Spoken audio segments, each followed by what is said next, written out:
नमस्कार. दीपक रेगे कथाकथन चॅनलवर तुम्हा सगळ्यांचं मनापासून स्वागत. मित्रांनो, तुम्ही ऐकताय तानाजी धरणे यांची हेलपाटा ही आत्मकथनात्मक कादंबरी आणि आज भाग 9. मी बसमध्ये बसलो. काळजाच्या अपार ठिकऱ्या ठिकऱ्या झाल्या होत्या. उंच भरारी घ्यायची होती. आसमंत खुलं होतं. पण एखाद्या गरुडाचे पंख छाटल्याप्रमाणे माझी अवस्था झाली होती. माझ्या मनात नाना विचार यायला लागले. शाळेचे दिवस आठवायला लागलो. शाळेत सध्या काय चालू असेल ते मनात यायला लागलं.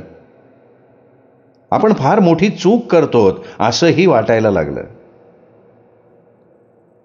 एक मन मुंबईचं जीवन, मुंबईत मिळणारा पैसा हे पाहून थोडं समाधानी होत होतं, तर आपण बालपण आणि शालेय जीवनाला कायमचे मुकलो या कल्पनेनं काळजालाच घरं पडत होती.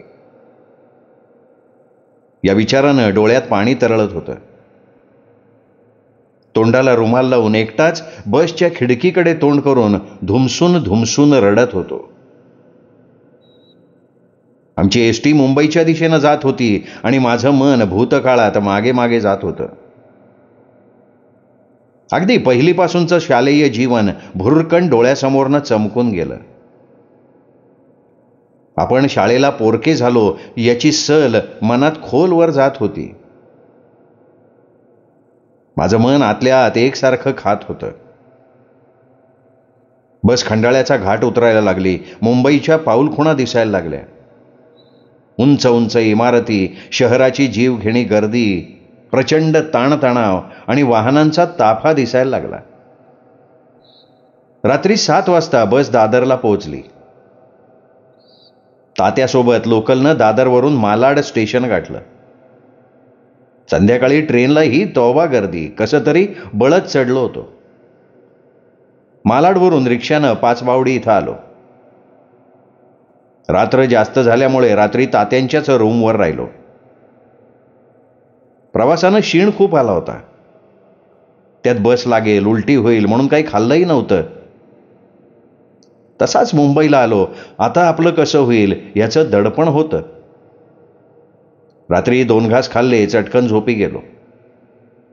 प्रवासामुळे जेवणही जास्त नाही गेलं. एखादी काळ्या पाण्याची शिक्षा मिळाली असा भास होत होता. सकाळी उठल्यावर तात्याने मला मंगलताईच्या रूमवर सोडलं. सर्वजण पहाटेच धंद्याला गेली होती. सुनील गोरे माझ्या अगोदर आले होते. माझ्याच वयाचे होते. ते पण त्यांच्या शारडा अर्धलीनं कोणाला तरी सांभाळायला देऊन धंदा करायला आले होते. संध्याकाळी ताई दाजी धंद्यावरनं आले. मला बघून त्यांना आश्चर्याचा धक्काच बसला. इकडच्या तिकडच्या गप्पा झाल्यावर दाजी बोलले, तू का आलायस? त्यावर थोडा चाचपडत मी म्हणालो, मी शाळा सोडली आहे आणि धंदा करायला आलोय. हे ऐकून ताई दाजींना एकदम धक्काच बसला. बापू म्हणजे मी असं काही करेन याची त्यांना कल्पनाच नव्हती. सगळ्यांनाच वाईट वाटायला लागलं.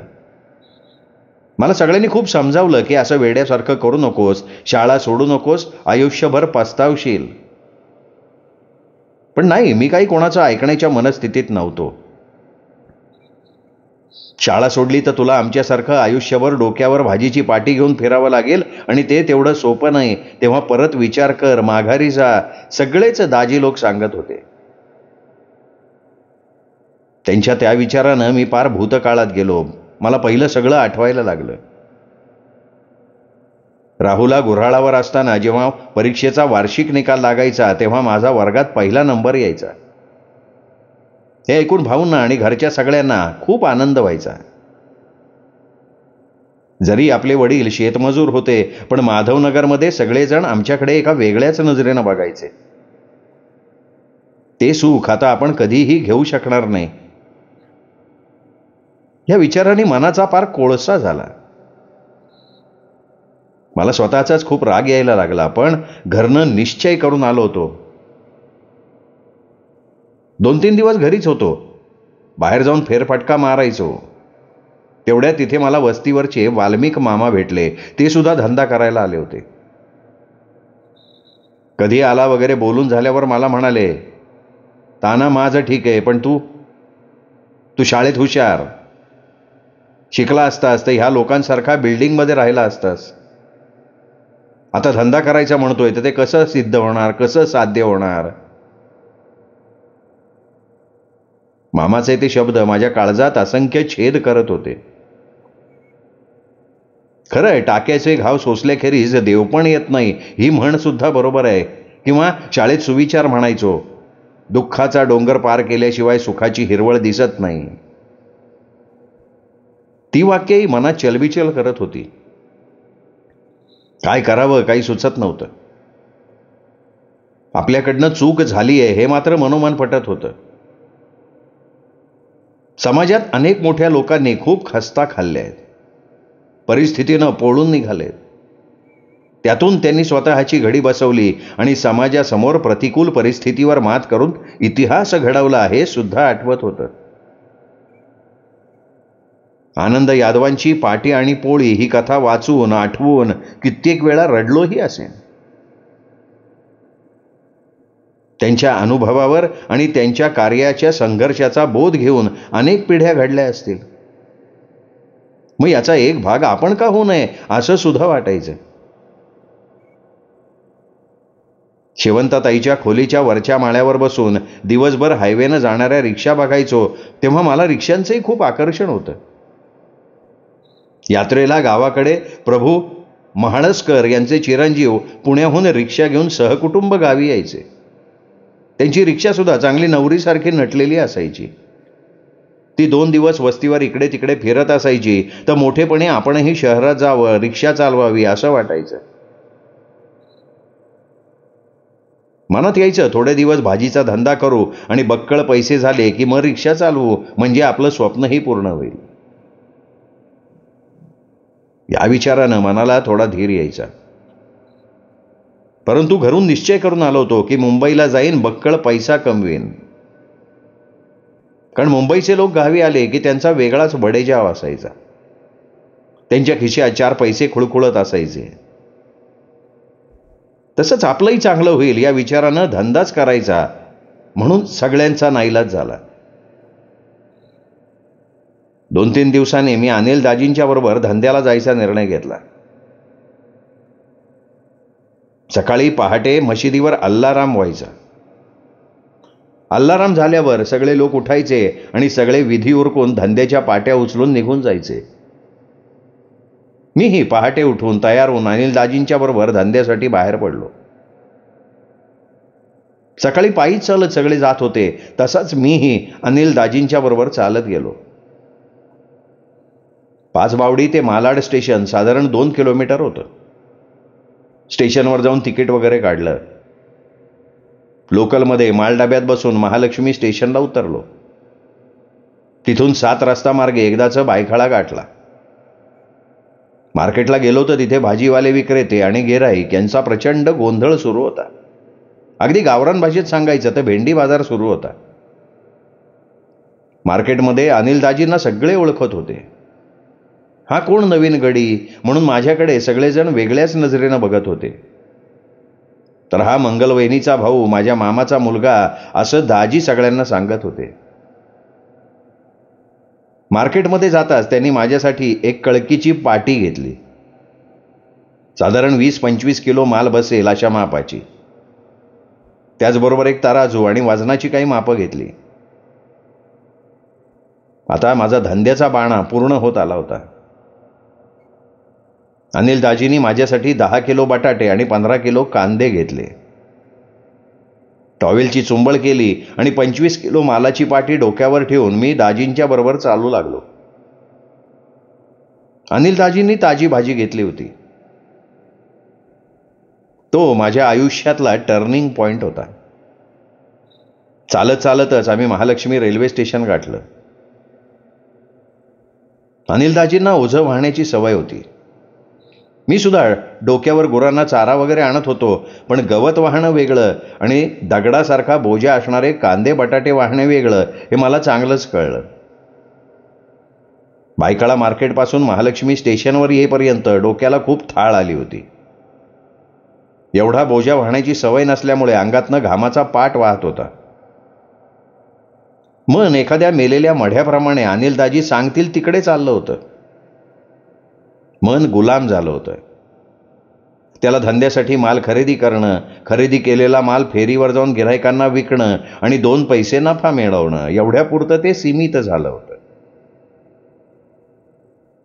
डोक्यावर पाटी घेऊन हळूहळू जिन्याच्या पायऱ्या उतरत प्लॅटफॉर्मवर आलो तोवर दाजी तिकीट काढून आले.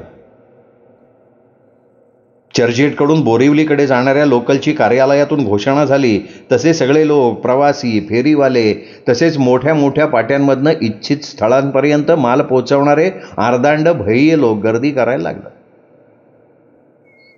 लोकल थांबताच माल डब्यात चढवण्यासाठी जीवघेणी कसरत करत भय्ये पहिले चढायचा प्रयत्न करत. ती जीवघेणी कसरत बघून माझी तर बोबडीच वळली. 1-2 गाड्या सोडल्या आणि थोडी रिकामी ट्रेन बघून आम्ही लगेच डब्यात चढलो. ट्रेन सुरू झाली. ती सुसाट वेगानं तिचं अंतर कापत होती. मालडब्यात बसलेले सगळे लोक छोटे मोठे व्यापारी असत. वेगवेगळ्या भागातले लोक, धंद्यासाठी वळवळ करणारे. आपल्या भागातला कोणी भेटला तर त्यांना खूप अप्रूप वाटायचं आणि बोलण्याच्या नादात त्यांचं स्टेशन आलं की ते उतरून जायचे. बघता बघता विलेपार्ले स्टेशन आलं. लोकल थांबण्याआधीच डोक्यावर मालाची पाटी घेऊन दोघेही उभे होतो. ट्रेन थांबताच विजेच्या चपळाईनं झटकन खाली उतरलो आणि दाजींच्या बरोबर चालायला लागलो. अनिल दाजींची धंद्याची फेरी विलेपार्ल्याला होती. मालाची टोपली डोक्यावर घेऊन त्यांच्याबरोबर बिल्डिंगचे जिने चढायला लागलो. 2-2, 3-3 मैले चढून वर जायचं. दारावर बेल मारायची. बेल वाजली की दरवाजाला एक छोटं छिद्र असायचं, त्यातनं आतली मंडळी बाहेर बघायची. भाजीवाला दिसतोय, मग पाहिजे असेल तर भैया रुकिये म्हणायचं, नको असेल तर नाही चाहिए, घर में बहुत पडा आहे असं बोलून खाडकन दरवाजा बंद करायचे. किलो अर्धा किलो माल विकता विकता दुपार झाली. दोघांच्याही पाटीतला अर्ध्याहून अधिक माल संपला होता. मग चालता चालता एका हातगाडीवर थांबून पाव रस्सा वडा खाल्ला.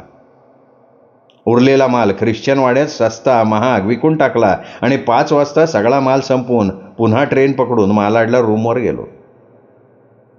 असं महिनाभर अनिल दाजींच्या बरोबर काम केलं. येणारा नफा अनिल दाजींना मिळत होता. मोबदल्यात मी फक्त पावभाजी खात होतो. महिना पूर्ण झाला आणि मी माझा स्वतंत्र धंदा करतो असं अनिल रावांना सांगितलं. तेव्हापासून मी सकाळी उठून रोज भायखळा मार्केटला जायचो, स्वतःचा माल घ्यायचो, फेरीवर जाऊन विकायचो, घरी परत यायचो. आता मला रोज 100 रुपये तरी किमान मिळायला लागले होते. मला खूप आनंद होत होता. पैसे साठवण्यासाठी मी एक गल्ला खरेदी केला आणि रोज त्यात नवीन 100ची नोट टाकायला लागलो. एक दिवस तर माझा माल लगेच संपला म्हणून मी पुन्हा मार्केटला गेलो, माल आणला आणि तो विकून त्या दिवशी डबल नफा कमावला. एक दिवस असाच सकाळी भायखळ्याला गेलो. कांदे बटाटे खरेदी केले. जिन्यावरनं खाली उतरत होतो तर एक कापडवाला मध्येच आला. माझ्या डोक्यावर मालाची पाटी होती. त्यांनी एक सफारी सूट दाखवला. उभ्या उभ्या म्हटला, कंपनी का माल है ये, मैं 100 रुपये में दे रहा हूं, मुझे बहुत तंगी है. मला तो सूट भारी वाटला. मी मागचा पुढचा विचार न करता 100 रुपये त्याला दिले आणि सूट टोपलीत ठेव असं त्याला सांगितलं. इधर मध्ये कंपनी का माल आहे असं तो म्हणाला. त्यांनी ते पॅकिंग माझ्या टोपलीत ठेवलं. मी विलेपार्लेला पोहोचलो आणि फेरीवर गेल्यावर सूट पाहावा या उद्देशानं डोक्यावरची पाटी खाली उतरवली. पेपरमध्ये असणारं पॅकिंग खोललं तर काय, ते बघून मला धक्काच बसला. सूट म्हणून खरेदी केलेल्या पॅकिंगमध्ये चक्क बारदाण्याचं काळपट पोतं होतं. व्यवस्थित घडी इस्त्री करून हुबेहूब बनवलं होतं. माझा पोपट झाला होता. तसंच फेकून दिलं आणि माझ्या फेरीवर निघून गेलो. 100 रुपये नाहक गेल्यामुळे त्या दिवशी नाश्ताही करू वाटला नाही. माझ्या डोक्यावर भाजीची पाटी आहे आणि मी लहान मुलगा आहे ह्या गोष्टीचा त्यांनी फायदा घेतला होता. मला चालताना वेगळं पॅकिंग दाखवलं आणि पाटीत झटकन हातचलाकी करून दुसरं टाकलं. हा सगळा प्रकार बघून मनाला खूप जहरी वेदना झाल्या. वाटलं त्याला फसवायला मीच भेटलो का. तसाच माल विकून रूमवर गेलो.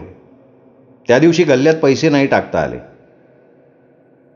संध्याकाळी मी आणि सुनील दाजी खालच्या नळावरनं पाणी आणून पूर्ण ड्रम भरायचो. होता होईल तेवढी ताईला मदत करायचो. त्यामुळे ताई, दाजी, शेवंताबाई माझे खूप लाड करायच्या, कारण मी त्यांचा छोटा भाऊ होतो. आता जवळजवळ 2 महिने होऊन गेले होते. तात्या गावाला गेले होते. त्यांच्याकडे घरी निरोप पाठवला, मी मजेत आहे, कामधंदा करतोय. तसा अधूनमधून गावाकडे पत्र लिहित होतो. तेव्हा आंतरदेशीय पत्र असायचं. त्या पत्रानं अनेक लोकांना रडवलंय. मीही जीव ओतून पत्र लिहायचो.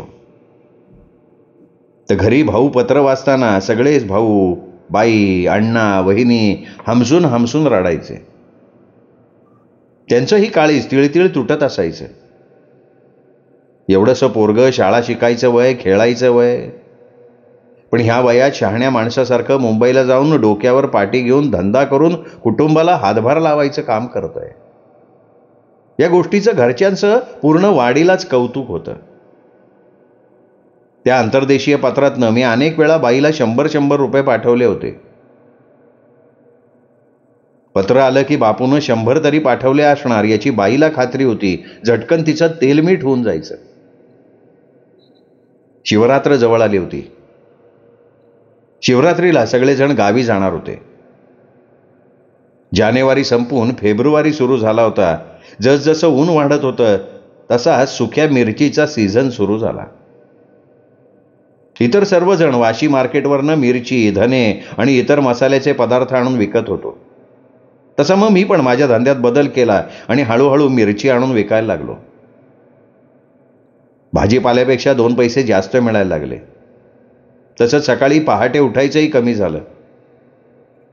पाचबावडीतले सगळे लोक एकत्र जाऊन वाशी मार्केटवरनं टेम्पोत मिरचीची पोती आणायचे. तसं निळूदाजींना सांगून मीही एखादं मिरचीचं पोतं आणायला लागलो.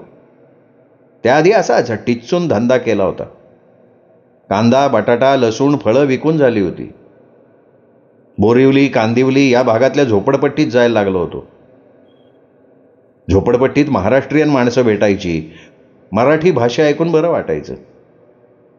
कधी कधी पुणे, सातारा, सोलापूर, नगरची लोक निघायची. एखादी शाळा, हायस्कूल दिसलं की मन खूप भरून यायचं. वाटायचं आपणही वर्गात जाऊन बसावं. पण करणार काय, शाळा तर सुटली होती. 2दा सुटली होती. आता मला शाळेत तोंड दाखवायची पण लाज वाटायला लागली, कारण शाळेत पाटा टाकणाऱ्यात माझी गणना झाली होती. कधी कधी मुलांकडनं घरी निरोप यायचा की धरणेला म्हणावं शाळेत ये. मुलं परत जाऊन सांगायची की तो मुंबईला गेलाय. डोक्यावरनं भाजीची पाटी घेऊन जाताना दमछाक व्हायची.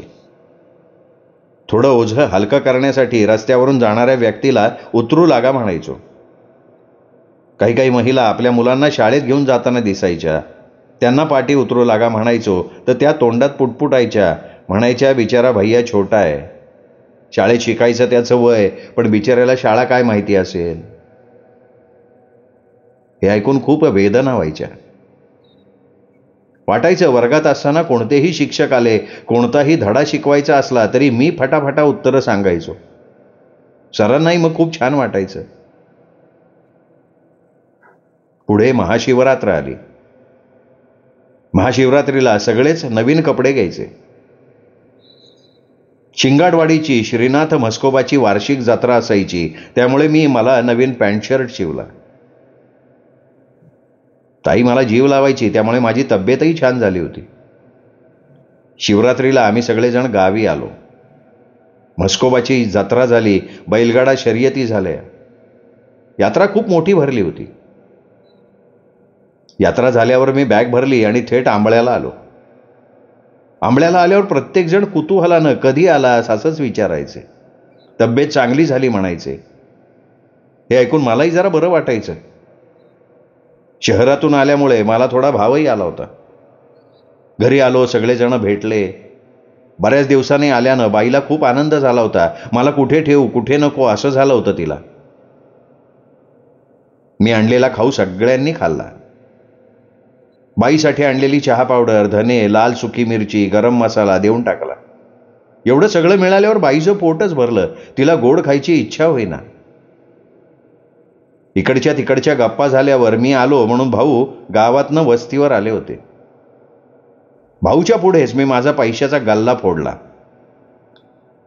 तशा त्या दाटीवाटीनं बसलेल्या पैशाच्या नोटा एकदम फटकन सर्वत्र पसरल्या. ते पाहून भाऊंचं काळीज एकदम लक्कन हल्ल्यासारखं झालं, कारण एवढ्या नवीन नोटा आणि एवढे पैसे एकदम कधी बघितलेले नव्हते. भाऊंना कधी रडताना बघितलेलं नव्हतं, पण अचानक त्यांच्या डोळ्यातनं पाणी यायला लागलं. आपला बाळू आता मोठा झालाय हे त्यांना जाणवलं. आमचं संभाषण चालू असताना तिथे साळुंके आजी आली. मी आल्याचं समजल्यानं तिला बरं वाटलं होतं. कधी आलास वगैरे झाल्यावर आजींनी मुख्य प्रश्नाला हात घातला. आजी खूप हुशार, धोरणी होती, परखड होती. अनेक उन्हाळे पावसाळे तिने बघितले होते. अनुभवाच्या जोरावरती बोलत होती. तिने विचारलं, बाळू किती पैसे आणलेस? मी मोठ्या फुशारकीत म्हणालो, 4,000. मला वाटलं आजी आपल्याला शाबासकी देईल, तर आजी मोठा सुस्कारा घेऊन म्हणाली, अरे तू शाळा सोडून गेला, तुला पुन्हा शिक्षण मिळेल का? पैसा काय रांडा पण कमावते. आजीच्या त्या वाक्यानं मी भानावर आलो. माझे डोळे खाडकन उघडले. आजीचं ते वाक्य कटू होतं पण सत्य होतं. मी पार गार पडलो. काय करावं काही कळेना.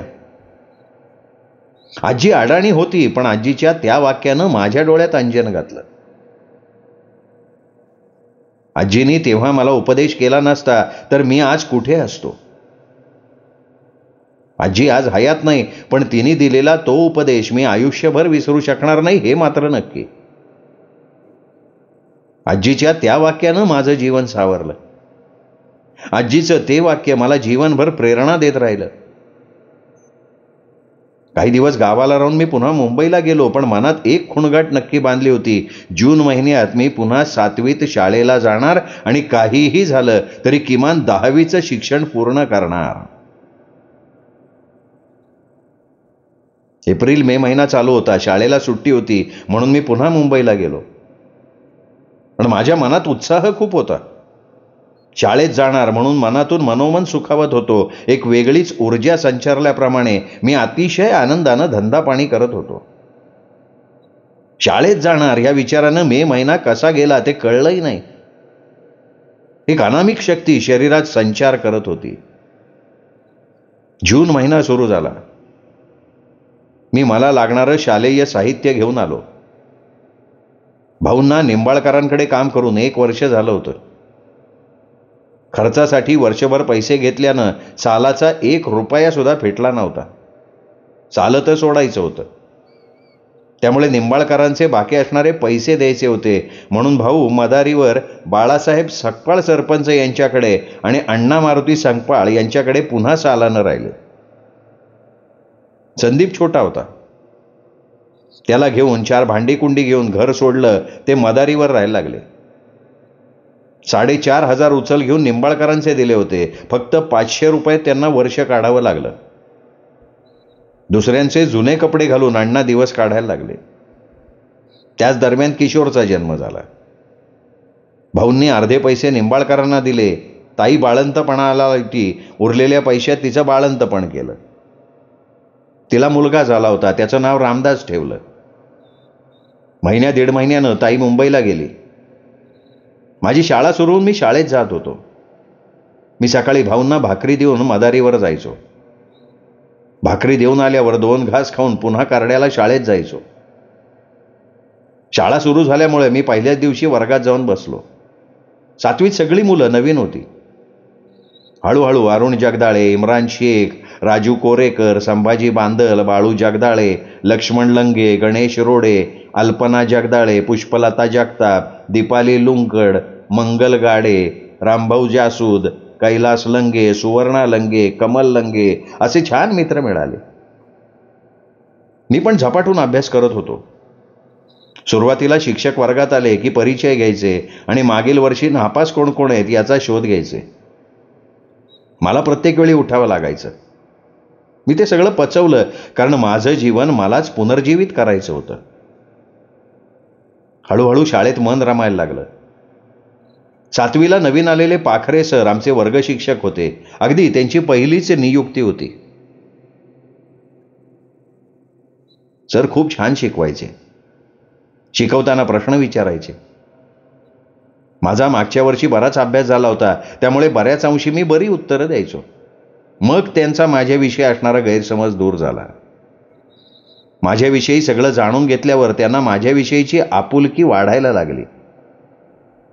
पहिली घटक चाचणी झाली, सगळ्या विषयांचे मार्क समजले, तर वर्गात माझा पहिला नंबर आला होता. माझा आत्मविश्वास वाढला होता आणि आता मागे वळून बघायचं नाही हे मी मनोमन ठरवून आंतरिक सुख घेत होतो. नंबर आल्यामुळे वर्गात एकदम परिचित झालो. स्टाफ रूममध्ये चर्चा व्हायला लागली.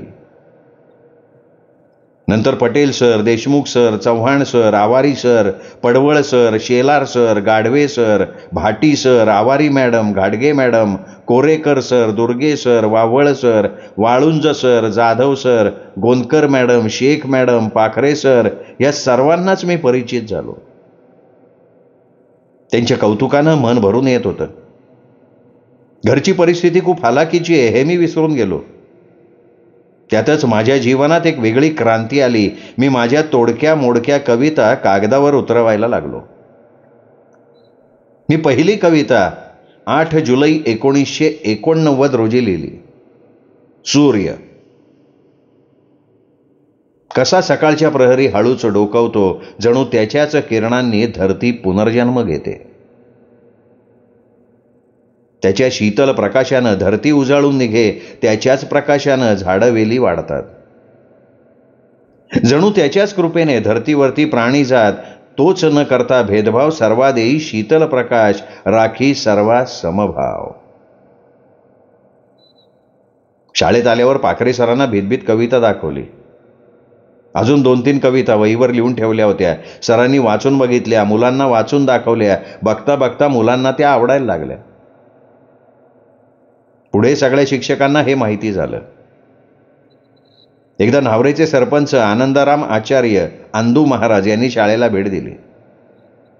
आवारी सरांनी सगळ्या मुलांना 5वी ते 10वी ग्राउंडवर बोलवलं. आवारी सरांनी प्रास्ताविक केलं. नंतर मला एक कविता म्हणायला सांगितली. मी माझी आतुरले नयन माझे ही कविता वाचून दाखवली. सरपंच खुश झाले. त्यांनी मला 100 रुपये बक्षीस दिलं. ते इयत्ता 7वीतलं माझं पहिलं बक्षीस. खूप आनंद झाला त्यावेळी. पुढे जसा वेळ मिळेल तसा कविता लिहित गेलो. पाहता पाहता दीपावली आली, 6माही परीक्षा झाली, 15 दिवसांची सुट्टी लागली. सुट्टीत मुलं आमच्या घराजवळ असणाऱ्या मोकळ्या मैदानात क्रिकेट खेळायची. पण मी सुट्टी लागताच मुंबईला गेलो. तिथे माझं सगळं साहित्य होतं. 12-13 दिवस धंदा करायचो. जेवढे भेटतील तेवढे पैसे घेऊन गावी यायचो. त्या पैशात पुढे काही दिवस जायचे. 7वीची परीक्षा झाली. मे महिन्यात अण्णांचं साल संपलं. तरी त्यांना कोणीतरी नगरला काम पाहिजे, इथल्यापेक्षा थोडे जास्त पैसे मिळणार आहेत असं कळल्यामुळे अण्णा नगरला निघून गेले. ते चेडगावला मांडेशेठकडे कामाला राहिले. भाऊंचं वय झाल्यामुळे त्यांनी वर्षभर कसं तरी शिळपाका खाऊन साल पूर्ण केलं. ते भाऊंचं शेवटचं साल होतं. त्यांना आता पूर्वीसारखं काम होत नव्हतं. बाई 4 घरी मोलमजुरी करायची, त्यावर घर कसं तरी चालायचं. भाऊंचे पायही खूप दुखत होते. तसंच एका जागेवर बसल्यावर त्यांच्या कुसाटात एक गोळा यायचा. तो दाबून बसवावा लागायचा. त्याचा खट्टकन आवाज यायचा. खूप वाईट वाटायचं. पण ते दुःख सुद्धा भाऊ हसण्यावारी न्यायचे. मित्रांनो, हा 9वा भाग इथेच संपला. 10वा भाग उद्या. तोपर्यंत नमस्कार मित्र.